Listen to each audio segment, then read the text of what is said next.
ቀኔው ሳልገባ መለሳለሁና የምር እኔ ነገር ወንድሜ ልጠይቅ ነበር። በጣም የጨነቀኝን ነገር ፍቅረኛ ነው?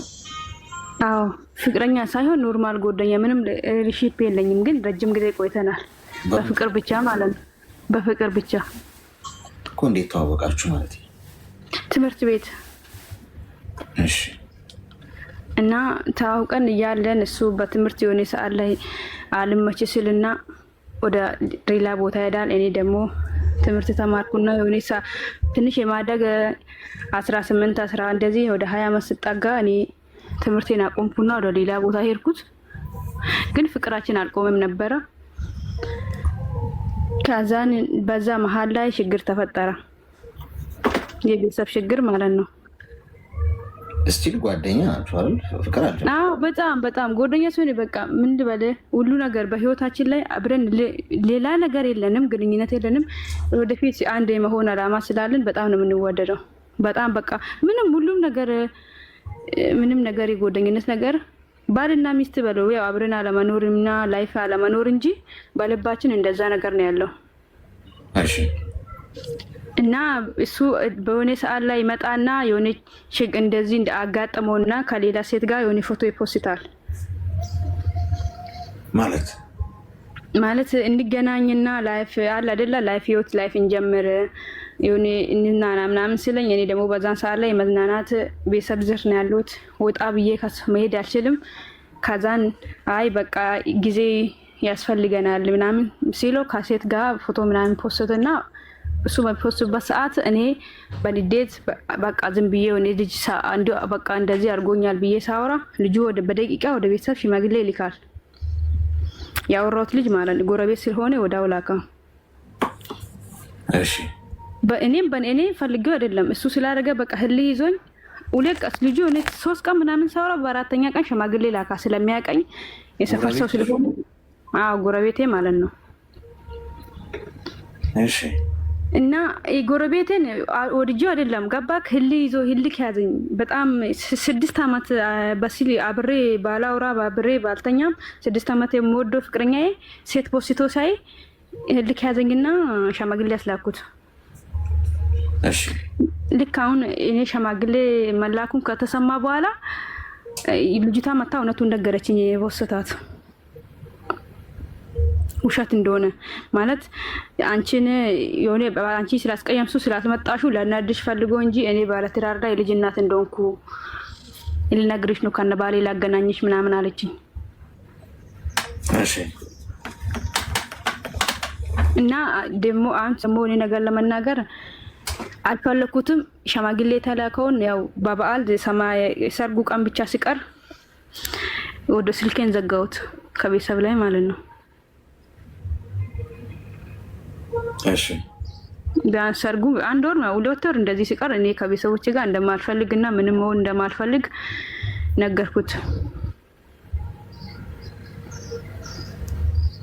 እና ግራ የገባኝ ነገር ምን እንደው ታውቃለህ፣ አሁን እዚህ ጋር ያለው ከጊዜ በኋላ ብዙ ይሄኛው ጎረቤት የሆነ ነገር ትኩረቱ የሆነ ከበፊት ካለው የሆነ ትንሽ ነገር አለው። ይወደኛል፣ ይፈልገኛል፣ ግን ከኔ በላይ ገንዘብን ያከብራል። ለገንዘብ ክብር አለው። ያኛው ግን ጠልቶ ያኛው ግን የሚያወራው የሚያደርጋቸው ነገሮች የሚጠቅመኝ ነገር ለኔ ጥቅም እንዳለው ያመራል፣ ግን ቀርቦኝ ህይወቴ ላይ አይመጣም። ገባ አይደለም? በህይወት በቃ በማይሆን ነገር ይፈትነኛል። እና ይሄን ሰርግ አቆምኩ። አሁን የምር ሰርጉን በቃ አልፈልገውም ብያለሁ፣ ግን ያው ነግሬያቸዋለሁ። እና ሰርጉን ከተያዘበት ቀን 1 ወር ያስጨመረው በበዓላችን ብዙ ብር ይወጣል። በሰርግ ጊዜ እኛ ጋር በጣም ብሩ ከገበረው ከባድ ነው። እና 300 ሺህ ብር እንድልክለት ጠየቀኝ፣ ባለሰርጉ ማለት ነው። እና 300 ሺህ የሚያስፈልገው ወደ 800 ሺህ ምናምን ይፈጃል። 300 ሺህ ብር ላክልኝና ከተደገሰ በኋላ እኔ ብሩ መልስልሻለሁ። አሁን ያው ሁሉ እኔ ያለውበት እጄ ላይ ያለው የቀሉ ነገር ልካሽ ነው ሲለኝ፣ እኔ ይሄ ቀኑ የተቆረጠው ሰርግ ይቅር እንጂ እኔም ዱሩም ከልቤ ላይ አይደለሁም። ፈጣሪ የሰጠኝን በራሴ መንገድ ከፈጣሪ ጠብቄ እኖራለሁ። እሱ ሚቅር አንተም ቅርና ይሄ የቤተሰብ ውርደትም ነው ይባላል። ያው ውርደት ነው ሊሉ ይችላሉ፣ ግን ውርደት ነው ብዬ ዛሬ ገብቼ ነገ ከሚከፋ ይቅርብኝ ብዬ ወሰንኩት። ምን ትመክረኛለህ በዚህ ላይ? እድሜሽ ምን ያህል ነው? 23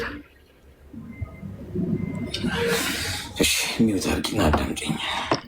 እሺ ቃሪያ በሚት የሚታሰና ፍጭ ያለበት የሚያስነጥሰው መርፌ ነው የሚያስፈልግሽ እንጂ ነው።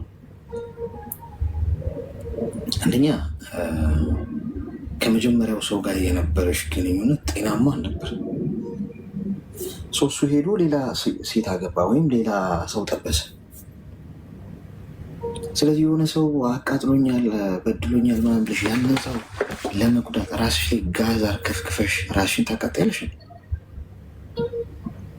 አሁን የሆነ ሰው ጎዳኝ ወይ ሰደበኝ ልበል እዚህ ጋር የታባክ ስራ ላለው ቆይ ጠብቀኝ ብዬ ራሴ ላይ ጋዝ አርከፍክፌ ራሴ ላይ ክብሪት መጫር ማለት ነው። ማን ነው የሚቃጠለው? እሱን ጎዳውት ወይ ታባህ ራስን አሳያለሁ ምናምን ብዬ ራሴን ከግድግዳ ጌድኩ ባላትም ማን ነው የሚጎዳው? እኔ እኮ የምጎዳው አይደል? አሁን አንቺ ያረግሽው እንደዛ እሱ ሌላ ሴት ፖስት አደረገኝ። ሰው ሄደሽ የሆነ ጎረቤትሽን እሰይ የታባቱ ሰራለታለሁ ምናምን ብለሽ ጎረቤትሽን አውጥተሽ በሁለት ቀን ሽማግሌ እንዲልክ አድርገሽ ውጥንቅጦ የጠፋበት ጉዳይ ውስጥ ገባሽ። ጎዳሽው እንዴ? እሱ አልፈለገሽም ማለት እና እሱ ሌላ ሴት ጠበሰ ሌላ ሴት ጋር ሄደ ማለት እኮ ከአንቺ ህይወት ጋር እኮ አይገናኝ።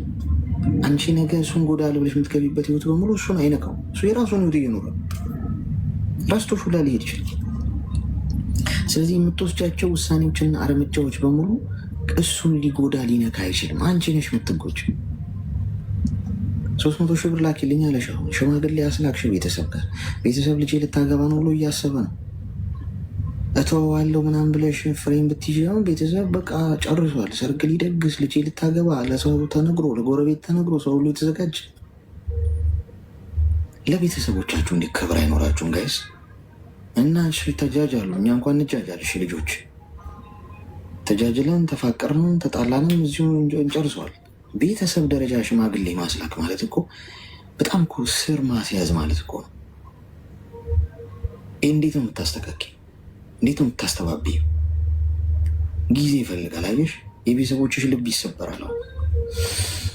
ስለዚህ አታርጉሽ። ሌሎቻችሁም አሁን ሽማግሌ መላክ ደረጃ የምትደርሱት ጓዶች የመጨረሻ 100% ሹር ስትሆኑና በቃ ከዚህ ሰው ጋር ለመኖር ብላችሁ አውቃችሁ ተገንዝባችሁ ብዙ እርምጃ ተራምዳችሁ እናንተ የጨረሳችሁ ጉዳይ ሲሆኑ፣ ምክንያቱም የቤተሰብ ጋር ከደረሰ ቤተሰብ ጋር የደረሰን ነገር ለማረም በጣም ትቸገራለች እና ቤተሰቦች ነገውን አያምኑሽ።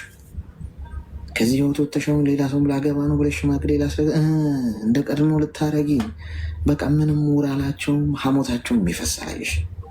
የክብር ጉዳይ ነው። ስለዚህ አሁን ስህተቶችሽን ተሳስተሻል። የፈረድኩብሽ አይደለም። እሺ ፈራሽ ፈጣሪ ነው። እኔ ምንም ስልጣን የለኝም ልፈርድ። ግን አሁን ነገሮቹን ባበላሸሽበት መንገድ ኦልሬዲ ሆኗል፣ ተበላሽቷል አይደል? ችግር ውስጥ ገብተሻል ወይም አጥፍተሻል። ሰው የፈሰሰው አይታፈስም። ምንም ብታረጊ አትችይም ወይ አትገደይ። አሁን ሙቻ እንል። አሁን ትኩረቱ መፍትሄው ላይ ነው። መፍትሄውንም ስታስተካኪው ሌላ ስህተት እንዳሰሪ ተጠንቀቂ። መጀመሪያ የምታረጊው ምንድን ነው? ከልጁ ጋር ያለሽን ጉዳይ ጨርሽ።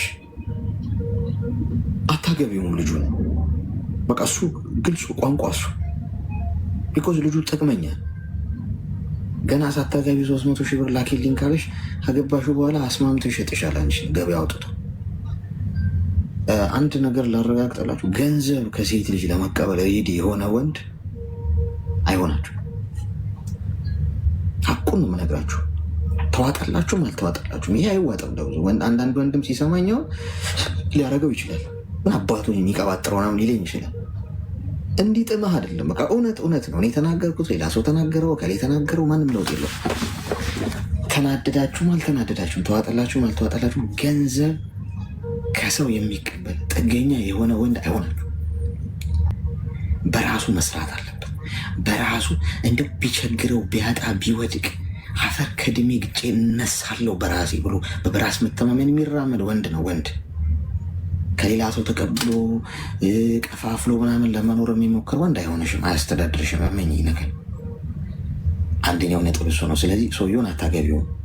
ስለማታገቢው ከሰውየው ጋር ያለሽን ነገር መጀመሪያ ጨርሽ። ወደ ቤተሰብ ከመሄድሽ በፊት ተነጋግረሽ መሬት አስይዙ።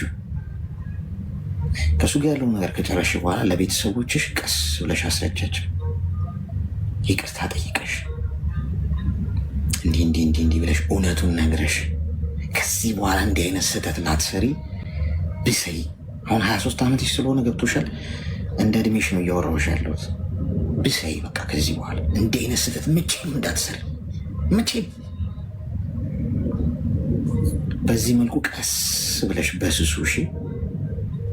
እንደዛ አስቲል አሁንም ቤተሰቦችሽ ስሜት አይሰማቸውም፣ ግን ከመጥፎ ነገር ይሻላል መቼም አማራጭ ስለሌለ። እሺ